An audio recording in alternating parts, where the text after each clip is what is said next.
ভাল খবৰ এই ৰাস্তা আজি আমি মেন হাই ৰোড পৰা চিভিল ভায়া আমাৰ ফাকৰিগুৰিলৈকে যোৱা ৰাস্তা আমি আজি মুকলি কৰিলোঁ কাৰণ সেইটো ৰাস্তা আমাৰ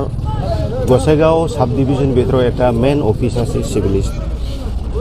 STO চিভিল আমাৰ অফিচ গতিকে যোৱা UPPL দিনতে সেইটো হ'ব লাগিছিল কিন্তু 5 বছৰৰ আমি দেখা গৈছে কোনো কাম কৰা যোৱা নাই আৰু তেনেকেই আমাৰ গোসাইগাঁও সাব ডিভিজন অঞ্চলত মানুহবিলাকে সেইখিনি যাবৰ কাৰণে বহুত মানে কষ্ট পাই আছিলে আজি আমাৰ চৰকাৰ অহাৰ লগে লগে আমি এইটো অকল এইটো নহয় বহুত ৰাস্তা আমি আনিছোঁ কাম হ'ব ছেপ্টেম্বৰৰ পৰা পুৰা ৰানিং কাম হ'ব আৰু এইটো আজি ইমাৰ্জেঞ্চি আমাৰ পাব্লিকৰ ডিমাণ্ড এই পাব্লিকৰ ডিমাণ্ডৰ কাৰণে এনে পাব্লিক নহয় আমি এনেই ৰাস্তাটো ধৰাই আছিলে কিন্তু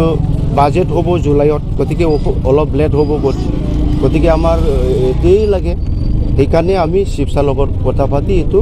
গ হেডত আনিছোঁ আজি মুকলি কৰা হ'ল আৰু আজিৰ পৰা কণ্ট্ৰেক্টাৰো আমি কাম কৰিবৰ কাৰণে নিৰ্দেশ দিয়া হৈছে আৰু বিভিন্ন আমাৰ অঞ্চলত তেনেকুৱা ৰাস্তা বহুত বেয়া হৈ আছে আমি এই ৰাস্তাবিলাকৰ ছেপ্টেম্বৰৰ পৰা আমি পাই মানে কাম কৰাৰ কাৰণে ষ্টেপ লৈছোঁ মই ভাবোঁ আমাৰ চৰকাৰত তেনেকুৱা ৰাস্তা ঘাট তেনেকুৱা কিছু অসুবিধা হ'ব নালাগে বহুত মানে ৰাস্তা গাঁৱৰ অঞ্চলত আমাৰ ৰিপেয়াৰিং কৰিব লগা আছে গতিকে আমি ছাৰ্ভে কৰিছোঁ ইলেকশ্যনতো আমি কৈ আহিছোঁ আমাৰ চৰকাৰ আহিলে আমিতো অহাৰ লগে লগে আমি এই ৰাস্তাবিলাক চব ৰিপেয়াৰিং কৰি দিম বিভিন্ন দলং চলং এইবিলাকো বিয়া হৈ আছোঁ এইবিলাকো RCC ব্ৰিজ কৰা হ'ব তেনেকুৱা আমি কথা দি আহিছোঁ সেইমতে আমি কাম কৰি দিছোঁ